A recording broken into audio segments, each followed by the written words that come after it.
తెలంగాణలో గురుకుల విద్యా వ్యవస్థను కాంగ్రెస్ ప్రభుత్వం పూర్తిగా నిర్లక్ష్యం చేస్తుంది. నేటి బాలలే రేపటి పౌరులు. అలాంటి పౌరులు నేడు కలుషిత ఆహారం తిని హాస్పిటల్ పాలవుతున్న దుస్థితి ఏర్పడింది. ఇది రాష్ట్రానికి సిగ్గుచేటు. రైజింగ్ తెలంగాణ అని చెప్పుకునే ముఖ్యమంత్రి రేవంత్ రెడ్డి పాలనలో గురుకులాల్లో విద్యార్థులు ప్రతిరోజు ఫుడ్ పాయిజన్కు గురవుతూ హాస్పిటల్లో చేరుతున్నారు. ప్రభుత్వ పెద్దలు స్టార్ హోటల్లో భోజనం చేస్తూ ప్రజాధనాన్ని ఖర్చు చేస్తుంటే పేదల పిల్లలు చదివే గురుకులాల్లో మాత్రం నాణ్యత లేని కలుషిత ఆహారం అందించడం అన్యాయమని అన్నారు. ఈ సందర్భంగా ప్రభుత్వానికి కొన్ని అంశాలను వివరించారు. ప్రభుత్వం వెంటనే చర్యలు తీసుకోకపోతే ఆమ్ ఆద్మీ పార్టీ రాష్ట్ర వ్యాప్తంగా పోరాటాలకు సిద్ధమవుతోంది. త్వరలోనే గురుకుల పాఠశాలలను సందర్శించి అక్కడే బస చేస్తూ విద్యార్థుల సమస్యలను వెలుగులోకి తీసుకొస్తాం. గురుకుల పాఠశాలలను తక్షణమే మెరుగుపరిచి విద్యార్థులకు నాణ్యమైన ఆహారం, శుభ్రమైన నీరు, ఆరోగ్య సదుపాయాలు కల్పించి వారి ప్రాణాలను కాపాడాలని ప్రభుత్వాన్ని గట్టిగా డిమాండ్ చేస్తున్నామని ఆమ్ ఆద్మీ పార్టీ తెలంగాణ రాష్ట్ర అధ్యక్షురాలు హేమా సుదర్శన్ జిల్లోజు తెలిపారు. మీడియా మిత్రులందరికీ నమస్తే. మనము ఈరోజు గురుకుల పాఠశాలల్లో జరిగే ఫుడ్ పాయిజన్ గురించి ప్రెస్ మీట్ పెట్టడం జరిగింది. రోజు రోజుకి నిన్న కూడా మనకి నాగర్ కర్నూల్లో చూసుకుంటే పిల్లలు పురుగులన్నం వస్తున్నాయి, సో దానివల్ల హెల్త్ ఇష్యూస్ అవుతున్నాయి అన్నట్టుగా కూడా మనకి రోడ్డు మీద ధర్నాలు చేయడం చూస్తున్నాం. సో ఈ విధంగా చూసుకుంటే ఈ రేవంత్ రెడ్డి గారు వచ్చేసి కనీసము ఎడ్యుకేషన్ మినిస్టర్ తిన దగ్గరనే పెట్టుకున్నాడు. కనీసం ఇప్పటిదాకా పిల్లలు ఏంటిది మెస్సీ అని చెప్పేసి అక్కడ వచ్చేసి ఎక్కడి నుంచో తీసుకొచ్చి లాగులు వేసుకొని చెప్పేసి ఆడిపిస్తూ ఉంటాడు 100 కోట్లు పెట్టి.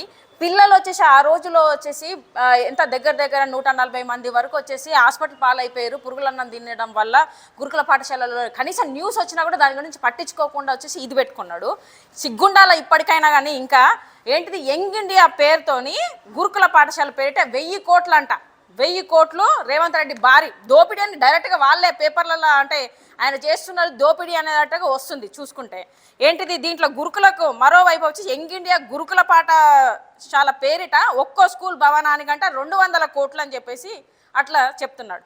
సో ఇక్కడ చూసుకుంటే ఎన్ని ఏరియాలలో మనం చూసినా కానీ పురుగులన్నము నాణ్యం లేని భోజనము, ఈ విధంగా హాస్టల్లో సమస్యలు, ఆడపిల్లలకు కూడా సమస్యలు ఉన్నట్టుగా కూడా ఏది మొన్న మనము అమీర్పేట హాస్టల్లో చూసుకుంటే దరిద్రంగా కూరగాయలు కూడా ఏ విధంగా ఉన్నాయని చెప్పేసి మనం అన్ని విజువల్స్లో చూసినాం, మీడియాలో వచ్చింది కూడా అది.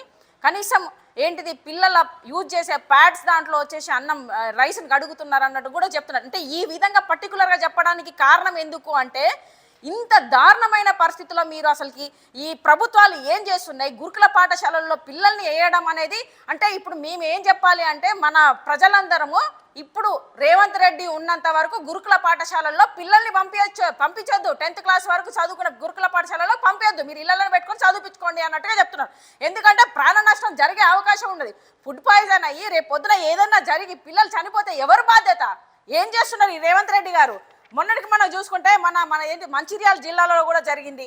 అలాగే ఇటు సైడ్ చూసుకుంటే బాగ్లింగంపల్లి అక్కడ జరిగింది, మేడ్చల్ మల్కాజిగిరిలో జరిగింది, మంచిర్యాలలో, కరీంనగర్లో, నల్లగొండ, అమీర్పేట, ఈ విధంగా నాగర్ కర్నూల్లో నిన్న జరిగింది. ఈ విధంగా చూసుకుంటే ఎక్కడికక్కడ నువ్వు గద్దెక్కిన తర్వాత నుంచి ఇక్కడ జరిగే వ్యవస్థలో వచ్చేసి అన్ని రకాలుగా ప్రాబ్లమ్స్. గురుకుల పాఠశాలల మీద ఎడ్యుకేషన్ మినిస్టర్ నీ దగ్గర పెట్టుకొని నువ్వు ఏం చేస్తున్నావు?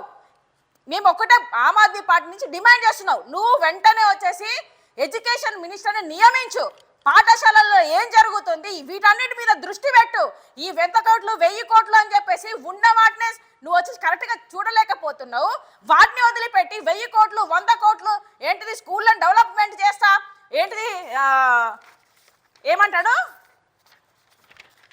యంగ్ ఇండియా అంట.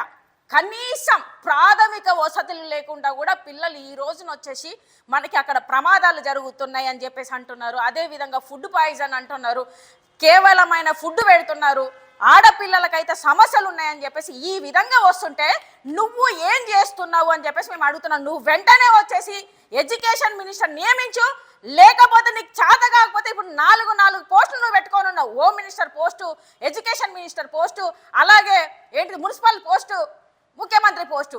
ఈ విధంగా చూసుకొని నువ్వు ఏం చేద్దాం అనుకుంటున్నా ప్రజలను?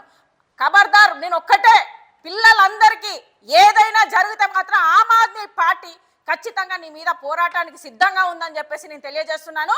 వెంటనే నువ్వు వచ్చేసి ఎడ్యుకేషన్ మినిస్టర్ నియమించాలి, లేకపోతే ఖబర్దార్ మేమందరము మళ్ళీ ధర్నాలకు దిగుతాము. అదే ప్రజలు కూడా ముఖ్యంగా మీరు ఆలోచించాలి. పిల్లల్ని గురుకుల పాఠశాలలో వేసేటప్పుడు అక్కడ ఏం జరుగుతుంది అన్ని అక్కడ అవేర్నెస్ తీసుకోండి, ఏం జరుగుతుందో చూడండి. ఇప్పటికైనా ప్రజలందరూ బయటికి రావాలి. పిల్లల్ని సేఫ్టీగా పెట్టాల్సిన బాధ్యత మనందరికీ ఉన్నది కాబట్టి దయచేసి దీని మీద చర్య తీసుకోవాల్సిందిగా